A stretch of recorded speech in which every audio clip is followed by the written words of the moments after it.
By 2032, ACT will empower 20.2 million more learners to exit high school ready for post-secondary and work opportunities.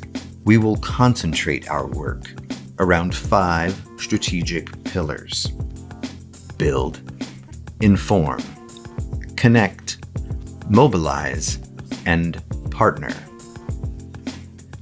We are collaborating with key stakeholders to bring this bold new vision to life. We've got our work cut out for us, and with your support moving forward, we will make it happen.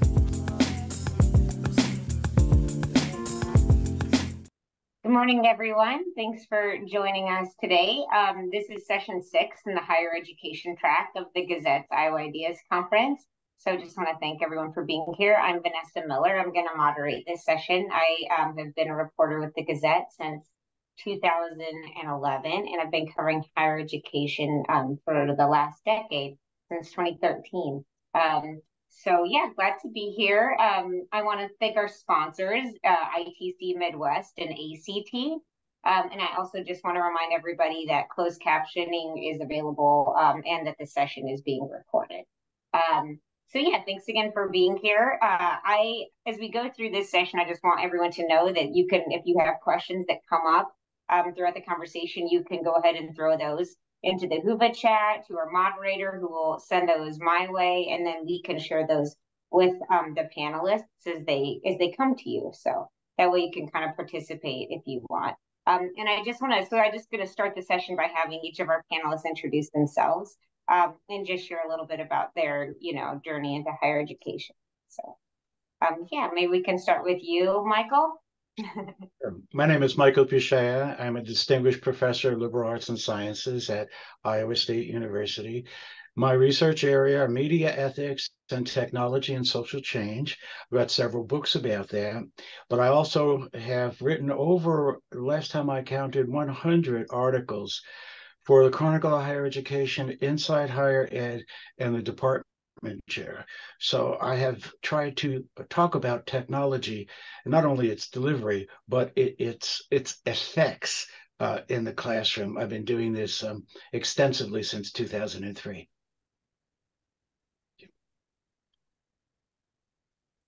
Great, thanks. And yeah, how about you, President Nick? Thank you. I'm Mark Nook, and I have the pleasure and honor of serving the students and faculty of the University of Northern Iowa as their president. I grew up in the state of Iowa and have worked in Wisconsin and Minnesota and Montana. I'm an astronomer by training, but have been an administrator for 19 years now. It'll be 20 years in the spring. So happy to join you. Thanks, Vanessa, for the invitation. Thank you. And then Dean Shipman. Yeah, hi, my name is Beate Schmidtmann. I serve as the Dean of the College of Liberal Arts and Sciences at Iowa State University here in Ames. It's great to see everyone. My journey into higher education administration is almost as long as yours, President Nook. I'm also a physicist by training, and eventually became department chair in my department, and really appreciated the ability to have a broader impact on students and faculty and on higher education and this wonderful industry in general. And so that led me to serving as dean. I've been dean here since 2012. So I've seen ups and downs in enrollment, the pandemic, lots of changes in the higher education landscape. Excited to be here as part of this panel. Yeah, thank you. And then Professor Lang. Hi, good morning. We have a corner on the market here because I am a professor of physics and astronomy at the University of Iowa. I have been here for my entire academic career, and one of my greatest passions over the 20-some years I've been here is to work very closely with our undergraduate students in the College of Liberal Arts and Sciences. And I have been lucky enough to hold administrative position now in the College of Liberal Arts and Sciences. I serve as the Associate Dean for Undergraduate Education. Class is the largest college at the University of Iowa. We have about 15,000 students, and I oversee the academic programs, advising, and services to support students in their academics. I'm so happy to be here.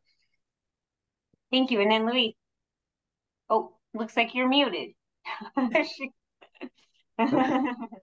Okay, well, I can tell you. I'm back. You got, okay. I'm good here. Not sure what happened here. I'm going to break the trend here. I am not an astrophysicist or physicist of any sort. Couldn't be further from. So my name is Luis Rincon. I also think I'm the only non-Iowan on the panel. So I'm based in Austin, Texas. I am the co-founder and chief strategy officer of a company called Acadium. We operate best way to think of us is we host networks of institutions that want to collaborate with one another.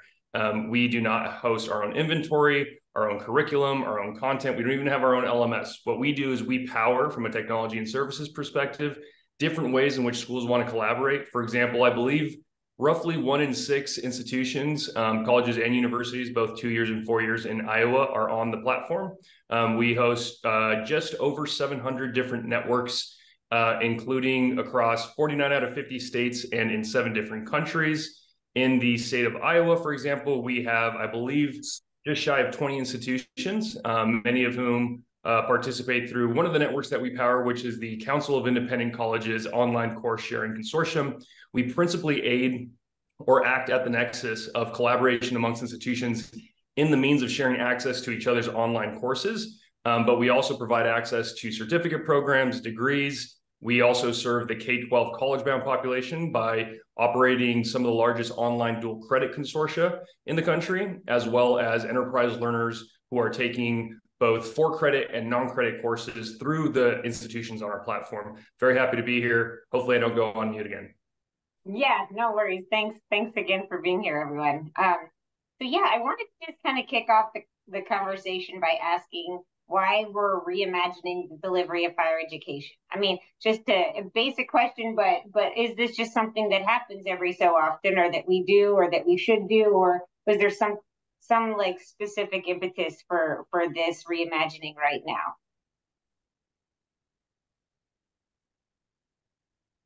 Who wants to start us? I guess I'll jump in.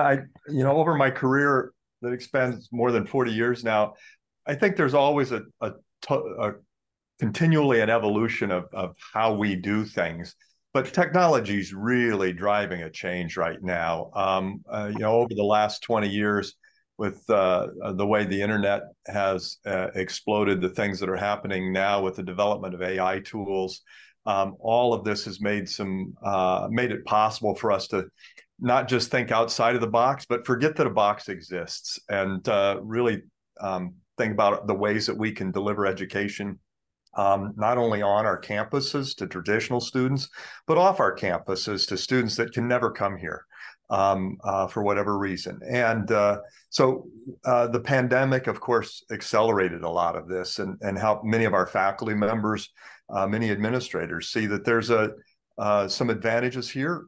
There's some real challenges to be faced, but we're in a completely different world than we were in 1980 when I graduated from college, and boy, has it accelerated in the last 10 years, and the pandemic really boosted it since then too. So I'll add to this, that we really are looking at much broader student populations. The traditional college-age student who spends 4 years on a residential campus, that continues to be a really important audience for us. Even amongst that group of students, we see a lot of interest in flexible, in the ability to access courses in very, very flexible and very, non-traditional ways. But we also all try to reach out to the sort of the non-traditional student, the working adult who wants to upskill, the person, as you said, President Nook, who could never be on a college campus because they're place-bound for whatever reason. Reaching out to those students and trying to support those students and help them reach their goals is again one of the big factors that drives that reimagining of the higher education landscape. Yeah, and kind of sticking with talking about some of that flexibility piece right now in terms of the reimagining.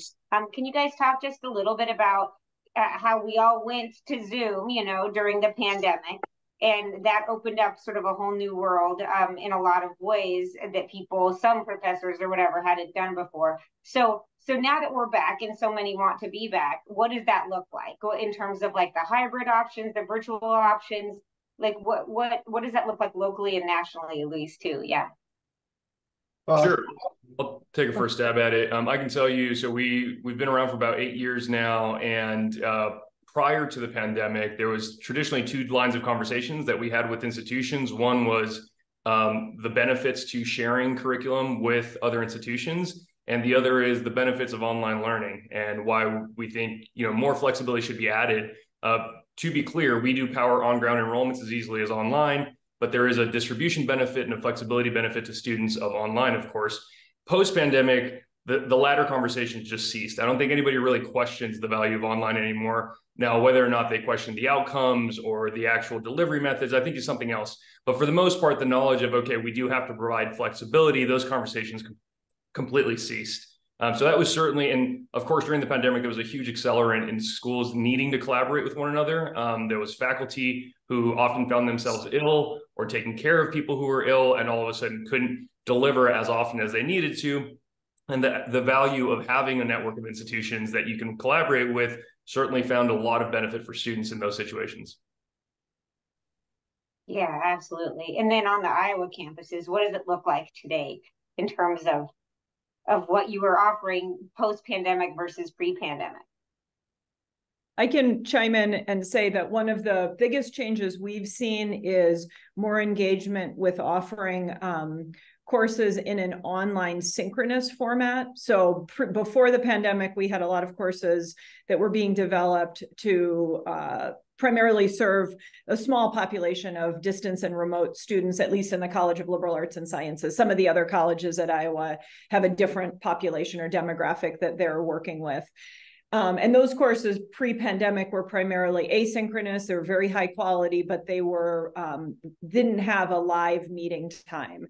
And since the pandemic, we've seen more instructor engagement with offering either components of their course in a live online format or offering the entire course in a live online format. And we make it very clear to undergraduate students that they are expected to be free during the online scheduled times.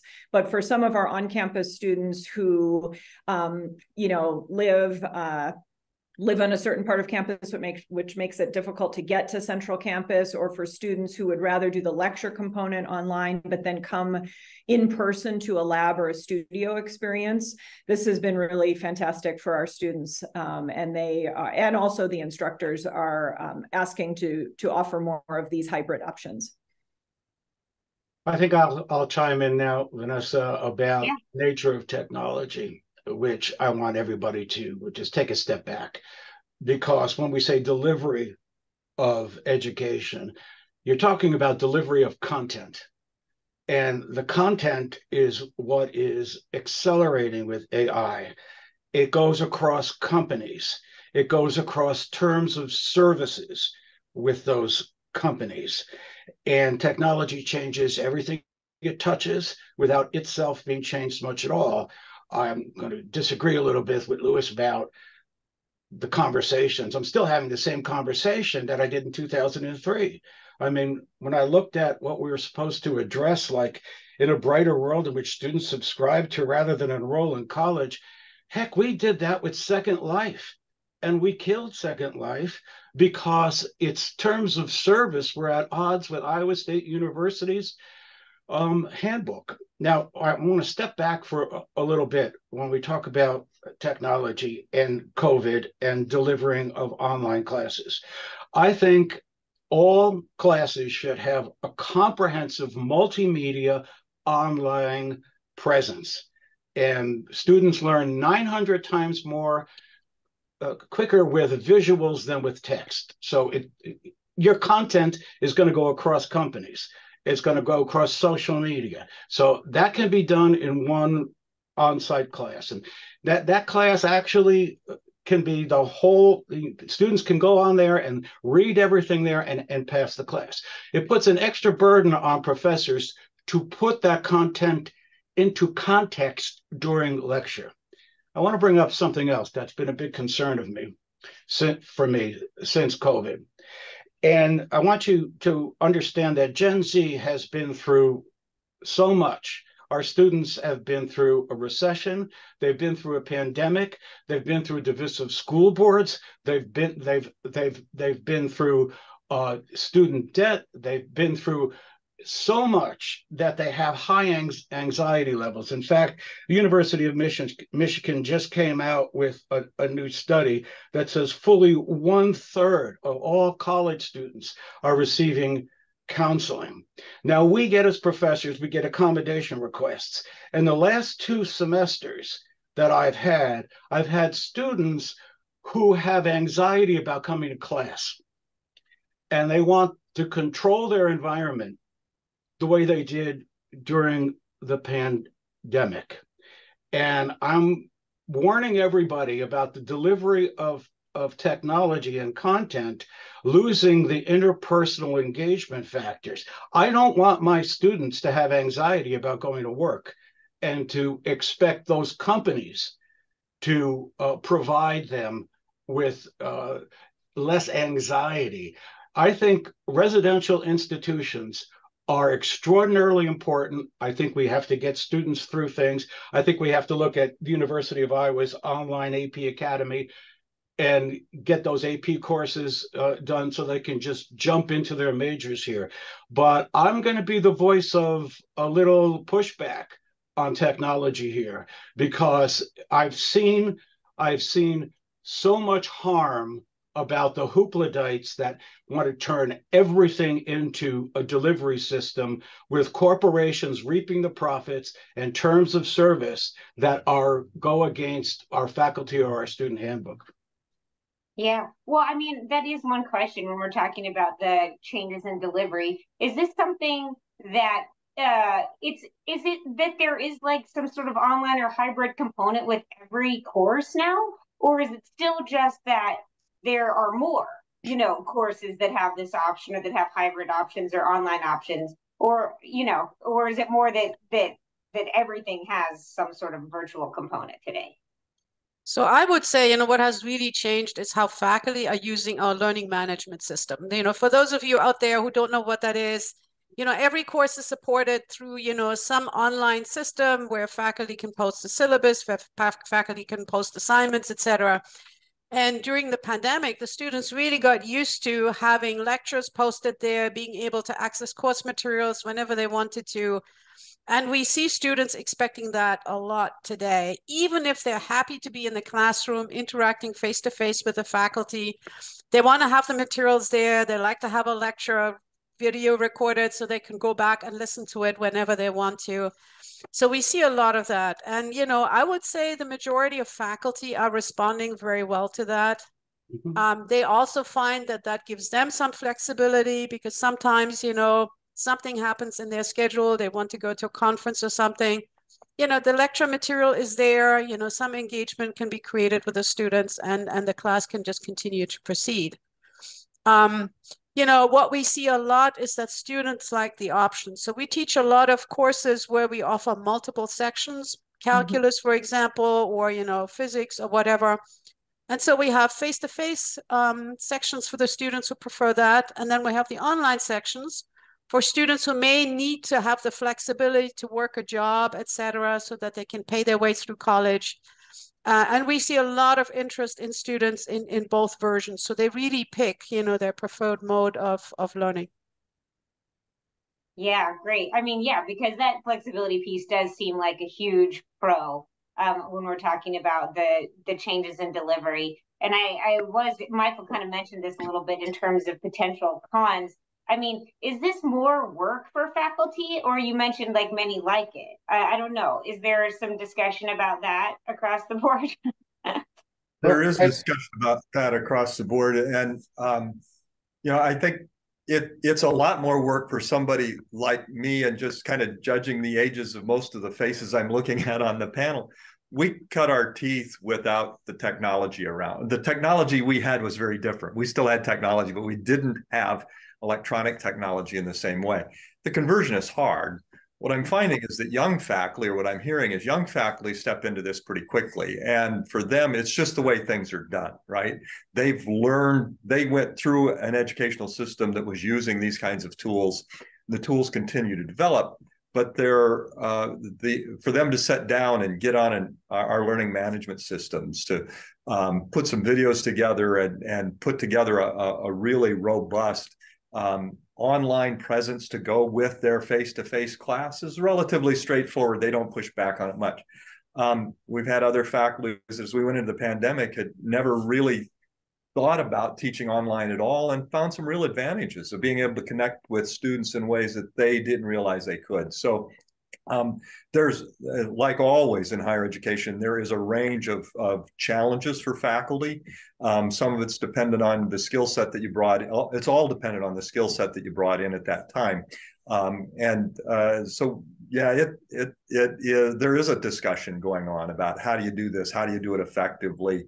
What are the limits? Where do you get yourself and your institution into trouble? And where do you really make some gains for yourself, for the institution? But most importantly, where do you make gains for your students and make it better for them to get a great education? Yeah, our priority in the college is primarily the residential population of students. And so the majority of our courses remain fully in-person, engaged with faculty, instructors, teaching assistants, doing largely in-person teaching. I think to Michael's point, this has become increasingly important just post-pandemic, where we know we are dealing with a generation of high school students who spent a year or two of their high school time possibly completely remotely in their bedrooms or attics, or sharing at the kitchen table with their siblings. And so we have really seen an increase in faculty wanting to engage in person. That being said, we do see parts of our curriculum where there are opportunities to be flexible. So we see this especially in some of our introductory and general education courses. So as Beata said, offering students the opportunity to take an in-person section or an online section that may have the same centrally coordinating instructor, but with different options for the delivery. We see a lot of students who are on campus wanting to take a course in their gen ed profile or an introductory level course to give them the flavor for a field in an online mode. But the primary courses, the high impact courses of the major, those have primarily stayed online as they were designed.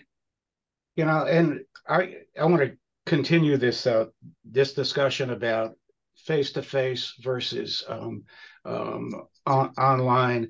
So I teach large section courses. And I want you to imagine I delivered media ethics to large section courses during the pandemic.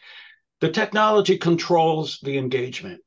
So right now, if I had 100 faces over here, we can't have that snap conversation back and forth, students coming up with ideas. The idea of human discourse not controlled by technology is important. I want to make another comment about Gen Z. Gen Z are really good with technology as consumers. They don't know how to create content with technology. I have to teach them how to do videos for their portfolios. I have to teach them how to do podcasts. I have to teach them how to do AI. Doesn't matter what the age is, President. I have to know all of these platforms from a content creator standpoint. And the myth about these students being so technologically oriented, they're technologically oriented to buy things and to subscribe to things. When it comes to content creation, we had a discussion about HTML this morning and block editors. The whole idea of technology to create content is as important to me as the delivery of that content. I think universities, by and large, are doing a poor job of content creation via technology. We're doing a great job of delivering things through Canvas and Blackboard and all, but we need to take a look at what our general requirements are. And do we still want 19th century general requirements that students generally dislike? Or can we start looking at digital literacy, content creation, life skills and finance and civics, all the deficits that Gen Z lacks? This is where technology should be going. It shouldn't be going to places we've visited before, like Second Life and avatars and metaverses. Those things are corporation high dollar earners. But I want to see our students understand programming, understand literacy, understand content creation. And to do that, I'd like to get rid of those general education courses with online so they could come and jump right into physics majors at the University of Iowa State and the University of Iowa. So I'm going to be the voice that has studied how technology changes society for many years now, and want to point out that this is a consumer generation. It is not a content creator generation. And if faculty need to know one thing, they need to know how to create content with technology, not how to deliver a lecture using pre-internet engagement assignments. So that's my contribution, Vanessa, if you want to. No, well, I mean, it does, yeah, no, it does make me wonder if you all have received any sort of like feedback on performance among students, like if a student who's in person versus a student who takes something online or hybrid, do they get out of it as much? Do they, are there like test scores and results as good? I mean, I know you probably have heard feedback from them as to which they prefer or whatever, based on the fact that they are choosing things, but are they actually learning as much, do you think, and getting out of it as much as they would, in person? It's so dependent on the person that's delivering that content, and it depends less, I think, on the delivery system than if the instructor of that course, the professor in that course, knows how to deliver the content in the medium they're choosing to use, whether it's face-to-face or online or using an avatar or video select, it doesn't matter. It's so dependent on the skills of that faculty member to be able to engage the students in the content that they develop, whether it's them personally being in front of the classroom or whether it's content online. So it's really hard to get those statistics pulled together and say, oh, it's much better to do this than that. I can tell you it's much better for me to be face-to-face and actually be able to read the body language and respond to the way that students are paying attention to the things I'm saying and get them to ask me questions directly and answer those. You can do some of that in synchronous online, but there's some of the content that can be delivered quite easily and effectively without me standing in the front of the room and yakking at them, right? That's why we've used textbooks for centuries now. But it is really hard to be able to weigh globally across all platforms and all instructors and say, this is better than this or this. We can look at some general characteristics. These are things that are best if you have a short conversation face-to-face and you get the questions answered. These are things that can be delivered, in a textbook and people will pick them up or through a video that's online. One of the things I think our faculty really appreciated and learning during the pandemic is the emphasis on learning outcomes for every course. And I know that sounds very simple, but I think the pandemic and having to shift the delivery mode very suddenly, we went back to the basics. What are you hoping for the rest of the semester students are going to learn, given that you're going to put your materials online, not assume they can show up? This was the spring of 2020. And I talked to a lot of faculty who, for that moment was very pivotal for them to thinking about course design. And again, I think a lot of our more junior faculty have been coming up through systems as teaching assistants and at universities, where this is now more the norm. But it's been really kind of exciting to be able to change the focus from what is the content you're planning to deliver in a course to what are you really hoping your students are going to learn. And I think that has been a very critical piece, especially of our general education program. I think the general education program is absolutely fundamental to a liberal arts and sciences education. Many of the majors we offer in our college, students wouldn't have been exposed to in high school. They're found majors. And we know that students having positive learning experiences about things they didn't come across in high school is often what leads to change of major selection and students finding a field of study that really resonates and allows them to do what they want to do next. Yeah, that's a great transition, because I want to talk more about technology and AI and stuff, but I also want to chat a little bit about just the general ed stuff, the liberal arts stuff, the changes that are happening in the actual degree pathways and content that's being provided. So can you all talk about that? Are there changes that are being made with more students coming into college with some college credit, some gen eds being taken care of, shifts in the liberal arts, provisions, that kind of thing? I'll take it. The University of Northern Iowa has recently changed our general education requirements. We used to have what was called the liberal arts core, and it was a pretty standard set of take this, and then you have some choices here. Typical of many general education or liberal arts curricula. We've really flipped that on its head, and there's a very little bit that's required, and it's really mostly around communication skills. Yeah. And we built within and then there's a set of sort of learning skills that include things like critical thinking and basic math literacy. But we've included then and created within it a set of credentials so that a student can actually say, I would like to spend a little bit more time learning this. So instead of taking one class in, pick your favorite discipline, social science, media ethics, whatever it is, they've got an opportunity to spend a little time and do 3 or 4 courses in an area that's completely outside their major. It's not enough to be a minor. It's at the entry level. It gives them a lot deeper experience than having to kind of test all these things out. They still have an opportunity to do a little of that, but we've also shrunk the size of it. The other thing that we have done is said that anybody that's completed a 2-year degree anywhere has automatically completed our requirements for general education. Oh, so okay. It makes transfer a lot easier to our institution. It's one of the reasons that what we're doing with the community colleges with our online programs is working so well for students, because we're not coming in and saying, now we've got to look at the courses you've taken and do they fit in our gen ed? What else do you have to do? Gen Ed's, we're taking the approach, your liberal arts requirements, your gen ed is your gen ed. If you've got it one place, you've got it every place. We'll take it. So it's very transfer friendly. I think that's important in a lot of the gen ed curricula. It was missing years ago. More and more institutions have moved to that pattern. Yeah. I would add to this. We do the same. A student comes in with an AA degree from a community college, their gen eds are automatically taken care of.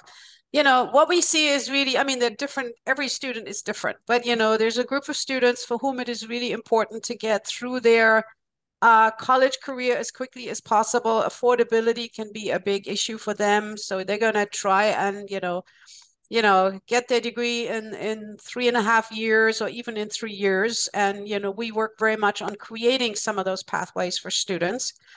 And the other big group of students are the ones who say, well, okay, I have taken those courses already. I basically have a semester's worth of college credits under my belt. What else can I do? I study abroad. I do undergraduate research. I pick up a second major. I pick up a minor. So I try to make myself distinct from the many other students out there who are going to be graduating with this degree that I'm going to be graduating. So we see a lot of students doing that. And as a College of Liberal Arts and Sciences, we're actually very proactive in promoting some of these experiences that help students be distinct. So, our Department for World Languages and Cultures has a program where a student takes a language up to a fairly high level, and then we find them an internship with a company in the target language. So, the engineers learn German because they want to intern with BMW. They probably wouldn't be learning German otherwise. And we hear from parents, we hear from students that has really helped them when it comes to, a career search and being able to document to an employer, I can function in an international environment. So, those value-added experiences that a College of Liberal Arts and Sciences can offer to students, and I just gave you one example, I think that is what we increasingly promote to students. Yeah, that's so.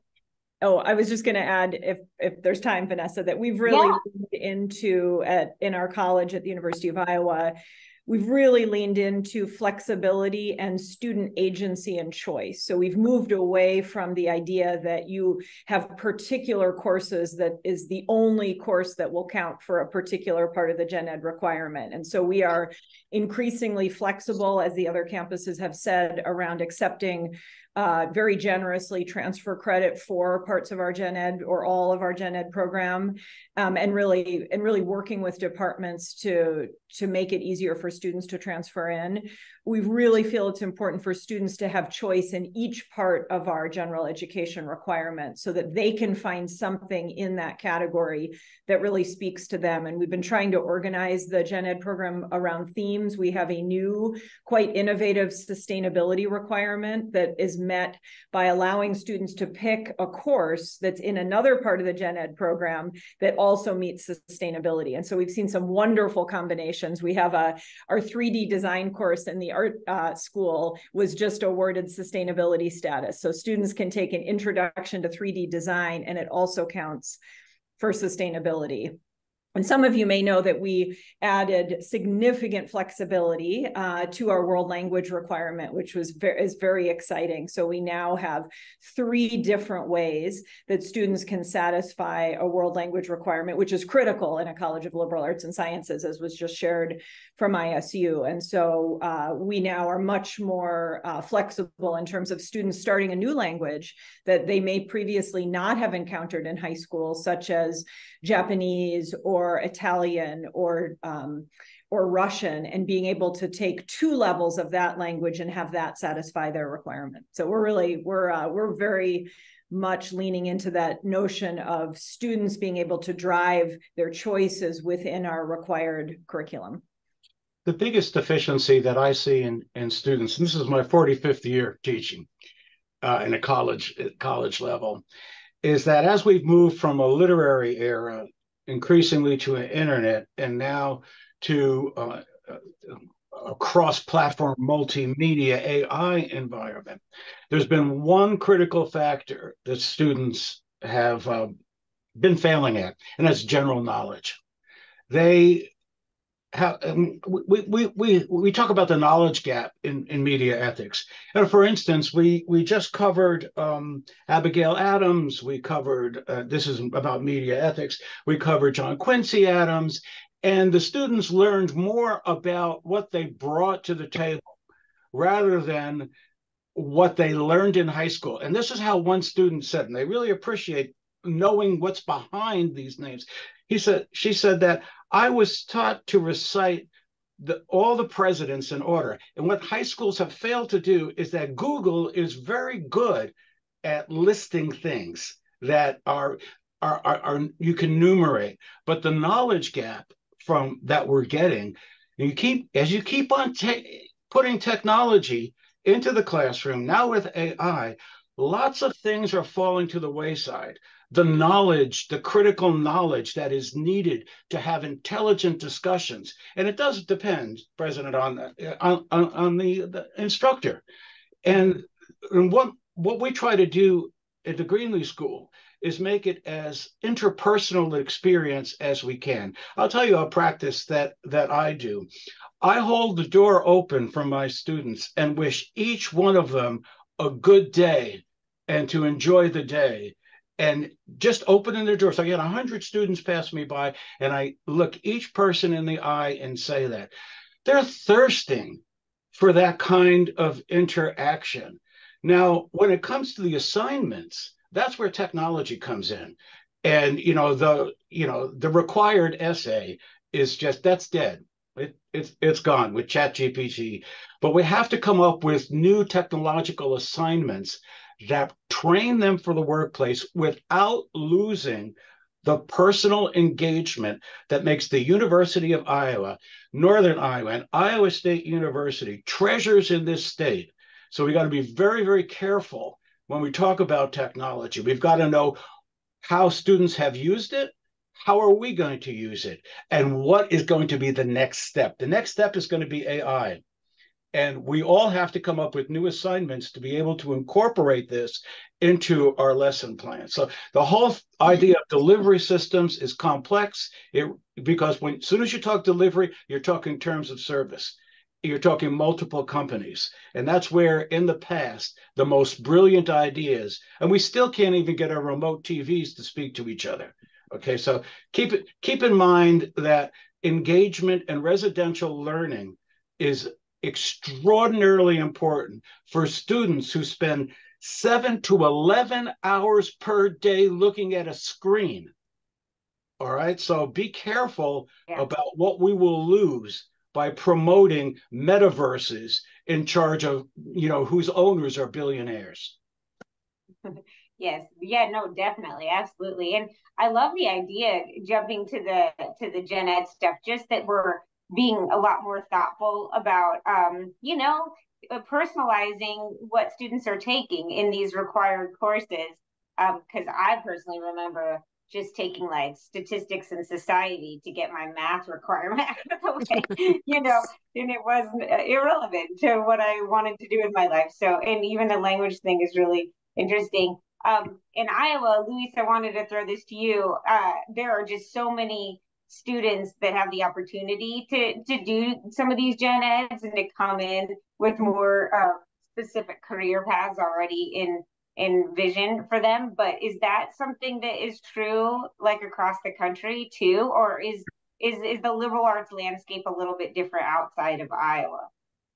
No, a lot of what's been said here is a lot of what we hear across our institutions and across our networks. I think ultimately, what President Nook mentioned around block transfer, guaranteed transfer for associate's degrees, we see a lot of that. In fact, we're seeing more movement towards that. A lot of the kind of underpinnings of the articulation model that have been there before, I think, are getting expanded through the use of technology, as opposed to living, say, in a PDF or in a paper document, which ultimately I think sometimes surface to institutions the opportunities to collaborate more often. So if there's an ability to offer choice among selectives, not just at your institution, but also across institutions, for those, as Professor Lang mentioned, there's a sustainability requirement, and there is the opportunity for another school to in turn offer some sort of either elective selection or even a concentration in that institution can offer without spending substantial resources on creating it. They're able to access those offered by University of Iowa or Iowa State University.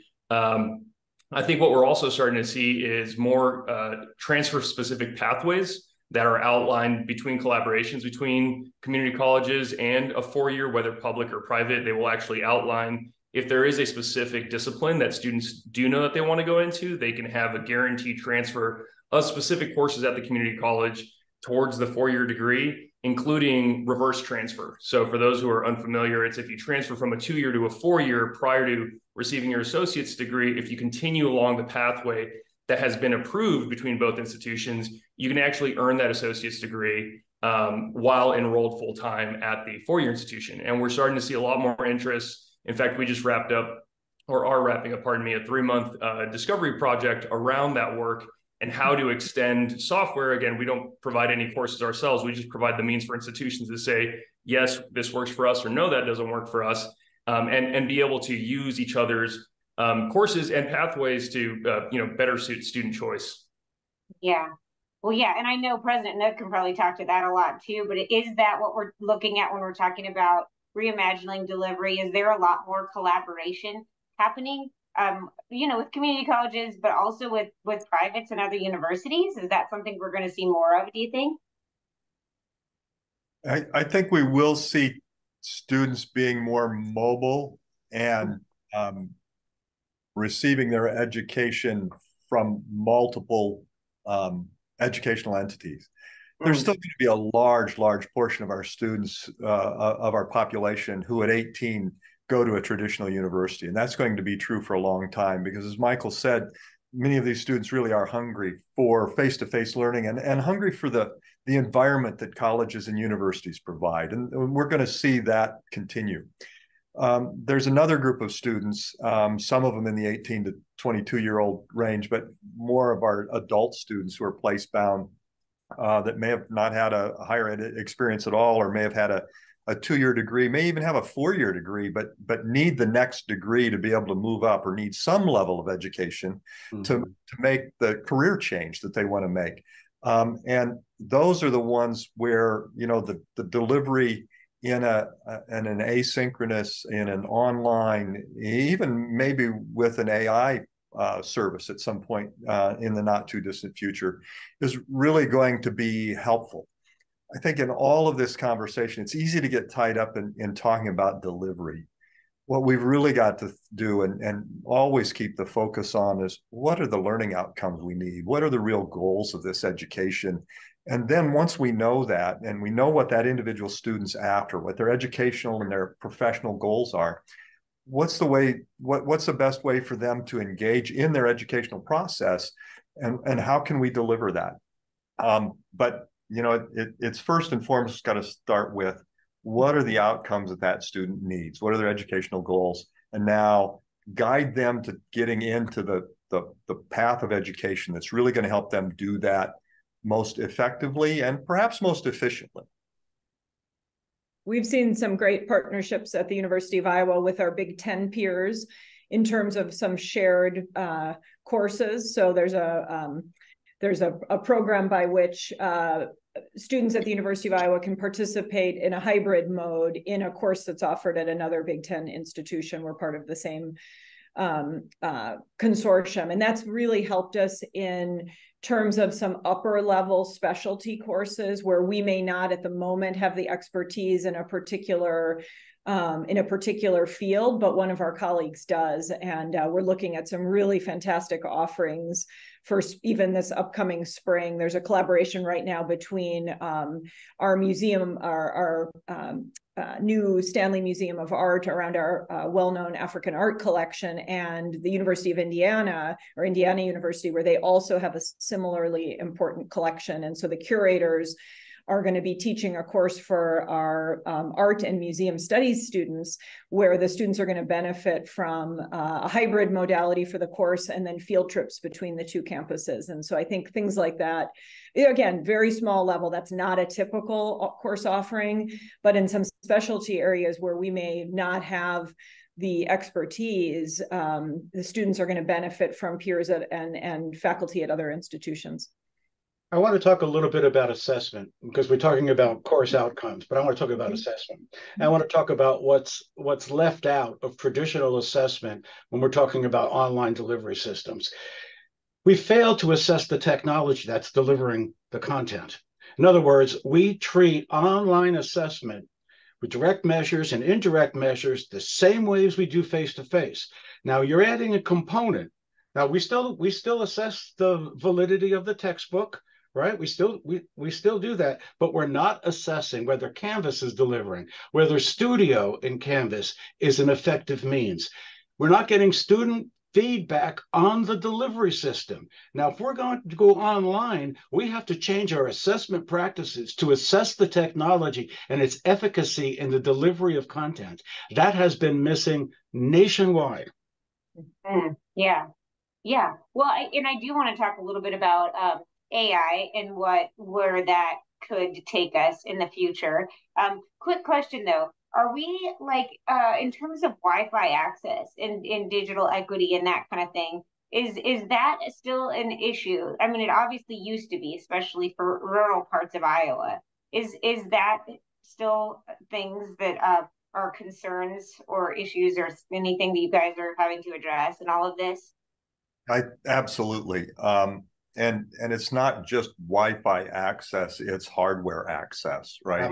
The unevenness of access to all aspects of technology, right? If the only thing you have access to is a cell phone, and not everybody even has that, engaging in a lot of these learning platforms is possible, but it's not robust. And so if you've got whether it's a tablet, a laptop, a desktop, a machine that will handle the technology that's coming at you, and you can really work with it, you're going to be in a much better spot than if you're trying to use, a cell phone and relying on a phone call, right? Essentially a phone call. So even if Wi-Fi might be available in an area, there's so many homes that don't have it. And I know students that are in some online courses that were taking, they were going to McDonald's because they could get Wi-Fi access there. It's one of the reasons we've partnered with community colleges so that students would know they could go to a community college and at least have Wi-Fi access and be able to sit down at a machine that can handle the technological needs of that course. But it's still very uneven. And access is still dependent on really the social economic lifestyle of the individual. So just think about what President Nook has said here. As AI increases with its many different functions, as technology and video and multimedia meld, you're going to need ever quicker processing speeds. You're going to need new machines. And so it's not so much education delivering the latest in technology, it's whether or not the student can receive it on the apparatus that the student is using. And this, we see this in the Greenlee School, I'm journalism school here. Now, as video has gone over the top with Adobe products, and video is key in everything we're talking about, no matter if it's physics or whether it's journalism. So the problem that we see is that the devices that the students can afford cannot access the high volume of technology that the professors are ever using. Now it's beholden on us to be able to utilize that technology. It's beholden on us as professors to be able to master that technology and in order to teach it and enhance our classes. But sometimes we forget that the delivery system also is based on how much the student can afford, the processing speed, and what version of application that they're using. Yeah, Vanessa, I was very heartened to recently be at a national conference on general education, and there were a wide variety of institutions represented, ranging from two-year institutions up through, private four-year institutions. And one of the keynote presentations was on digital equity and some of the large federally funded programs that are meant to increase access. But I think it was key that this was the keynote at this conference, because many of the people attending the conference were either faculty members leading initiatives in gen ed on their campuses and or academic administrators or staff. And I think it was really important for those of us who manage and oversee gen ed on our campuses to keep that in mind for exactly the points that were just raised around, not, especially at the gen ed level, not making the courses so technologically complex that they couldn't be streamed over a relatively modest digital platform. So it was interesting. I wondered at first why this keynote speaker was there, and then it quickly became apparent to me that it was actually one of the most important takeaways from that national conference. Yeah, no, that is really heartening to hear that there's some stuff being discussed at a national level about trying to even landscape there. And it is such a fine line to walk between using technology and not making it too cumbersome, that others can't use it. So yeah, I mean, we are kind of getting close here. So I want to jump to AI. I mean, people have talked a lot about that, just on like the very surface level is something where it's like, what if everyone is just cheating all the time, and there's plagiarism. But I get the picture that it's like a much bigger topic. And I guess I just wonder if you all can share thoughts about where you think we might be going in this world in terms of use from the faculty level and from the student level. Well, we got to redo our assignments. That's number one. Okay, so I do the writing of my science, and the students critique my writing, and then we have an engagement about it. But that's not the problem. Most people don't even know what artificial intelligence is. There are 4 or 5 types of machine learning. There are 4 or 5 types of artificial intelligence.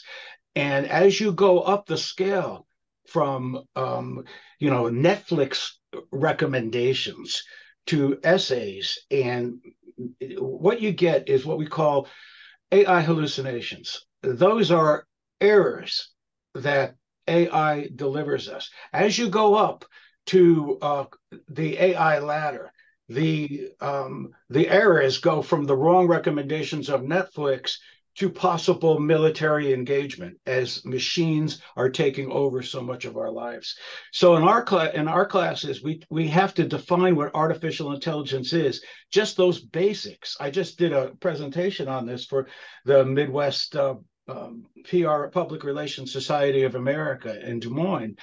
And AI is moving so fast that from the time I turned in my presentation to the month later, I had to redo the presentation because that's how fast AI is moving. And I think the universities in general have to take a step back And we have to fact check everything now. Every single thing has to be fact checked because it's called the liar's dividend in artificial intelligence. There are errors all over the place. So it's no longer about digital literacy and fake news. It's about understanding machine learning and understanding the AI hallucinations that are out there and how to counter them so we don't disrupt the knowledge pool any more than it already is. Sure. Yeah.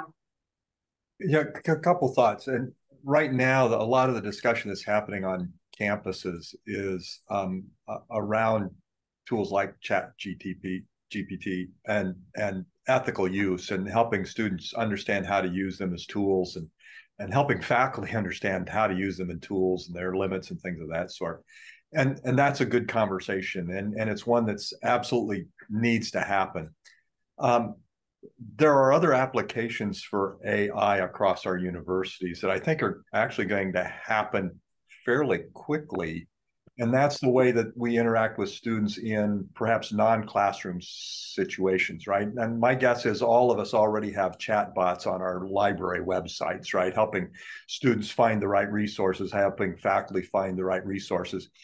I think that's going to continue to expand. I was just in a conversation about how could we, take our admissions app and just make it a bot, right? So that instead of having to fill out all these lines, you're having a conversation with an avatar and they fill it out, right? It's a relatively safe sort of environment to do that sort of work. The things that people like the Khan Academy are doing with one-on-one tutoring, and being able to help people work through whether it's a problem set or developing an essay and those sorts of things, I think those are going to happen, and there's some real good applications and possibilities for those, even at the university level. It's going to take a lot more thought because the types of decisions that need to be made are bigger and broader and more nuanced. But all of those things are coming at us. I can see a time when you might have a course that's taught by an avatar. But I can see that could happen, right? You need some people behind the scenes that really do this. I hope I can see a time, though, quicker, where a faculty member develops a tutor that goes with the class. So instead of having a graduate assistant that you have to go see, that there is an AI bot, avatar, pick your name, where someone says, I'm having trouble with this problem set, I'm having trouble developing good ideas for this particular writing assignment, and there's a way to engage with a tool that helps you get through some of whatever those things are and helps you see the stumbling blocks. I can see this easily in physics problem sets, right? I have a lot more trouble with writing assignments because I haven't had to engage in those in the same way. I think those are the things that are coming at us that we need to be ready for, is how do we start to actually use these tools and help our students learn how to use them, because businesses are going to pick them up, businesses are going to use them. And what's really important is to help these students, as Michael was saying, understand what AI is. And it's not singular, right? It's very pluralistic. And then how to engage it effectively and make uses of it. And the big challenge in front of us, as Michael said, is that it's changing very, very rapidly. So fast. That it's, we're going to have to, what we're going to do is sort of like we have always done with Gen Ed, give people the critical thinking skills and the base knowledge of what this is, so that as it changes, they can keep up with it and meld themselves and mold themselves to continue to work with it well. Absolutely. Yeah. I do have a quick question about ChatGPT, because I feel like there was like this flurry of writing media reports on it, last year or in the earlier this year. Are students really using it? I mean, is it like a thing that like is just very, very commonly used among students or not? Because I don't. Oh yeah. Absolutely. Really? Okay. Yeah. Some of us are using it too, right? Let's just be out there, right? If as a president, there's a lot of the things that have my signature on them that someone else has written and handed to me, right? Yeah. It's just that I don't have time to do all of that. They need something done. They hand it.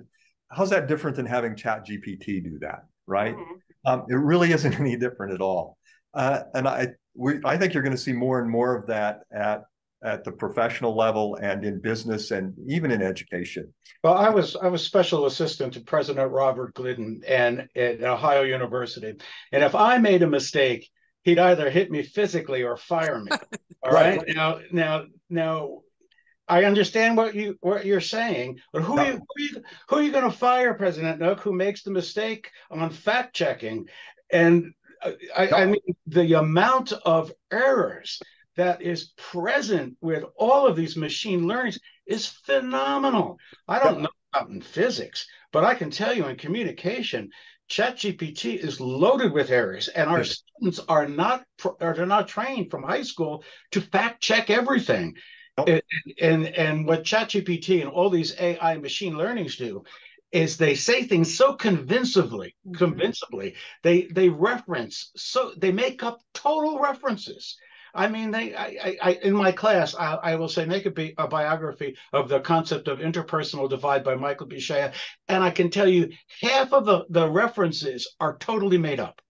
All right. Now, students are more concerned, like, how do I write a reference? How do I do a bibliographical entry? Well, ChatGPT does that really well. The problem is what they're saying is a total falsehood. And as this continues, as we go up the AI ladder, and you're talking about avatars teaching classes, holy moly, the errors that they can make. And then who's going to get sued? I mean, you can sue a graduate student, right?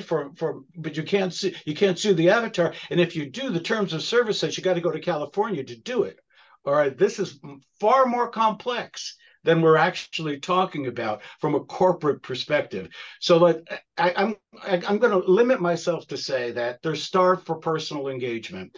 However you can make the technology engage them, however you can put a face on it. My students, for instance, say, couple of them, I get apprehensive when I come to class. You might ask me a question. I respond, come to class, and I'll let you know that I care about you. And sometimes that's the only thing that they need from a teacher, that we care about them. Iowa State University, and University of Northern Iowa are great places for personal engagement. So as we have this technology going forth at a tremendous pace, let's not leave the interpersonal factor behind. And let's make our students feel welcome, whether it's on a line Zoom class or personally. That's what we have to work on. We've been at University of Iowa, we've been having lots of conversations, like all the colleagues here, around ChatGPT and also AI. And you know, we've really been trying to move the conversation away from how do you punish students for using ChatGPT to how can ChatGPT or how can AI tools actually help some of the more nuts and bolts aspects of teaching and course preparation. So one of the features that a lot of us in our course management systems can use is a way to tell the course management system in either a voice text or a simple sentence, I'd like to set up a course that goes for 15 weeks. I'd like to have 3 writing assignments. I'd like to have them due each month on the 15th.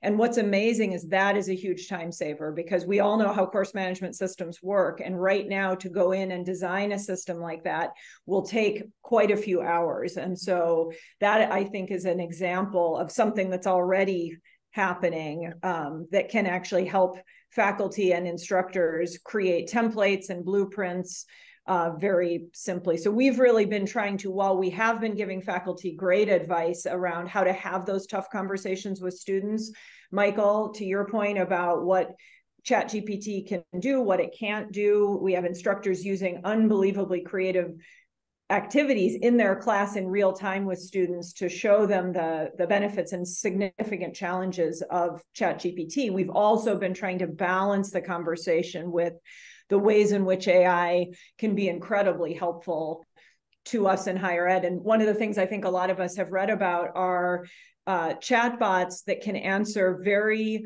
basic questions around student policies. You train it. A lot of campuses are using these. And what we find is incredible engagement with students who have basic questions around financial aid, academic probation, graduation requirements. These are questions that are often asked between 8 p.m. and 1 a.m. when our traditional campus offices are not open. And these are questions that some students are not willing, for some of the reasons Michael and others have shared, to ask another human, especially somebody in an academic staff leadership role in person, because they're shy about what their financial realities are. They're shy that they had a couple of semesters where they were on probation. And so we've seen deep engagement from other campuses around how these tools can actually improve student retention and graduation. So again, everything has to be done very carefully, but I think that there's some huge opportunities, and we've been trying to tell that narrative alongside the cautionary narratives, at least on our campus.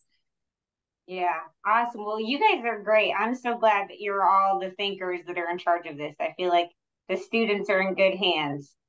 So thank you so much again for being here, for participating. Thanks to all our viewers. The next higher ed track session is happening soon. It's the test optional college admissions session, which is going to be super interesting as well. So thanks again, everyone, for being here and for our participants.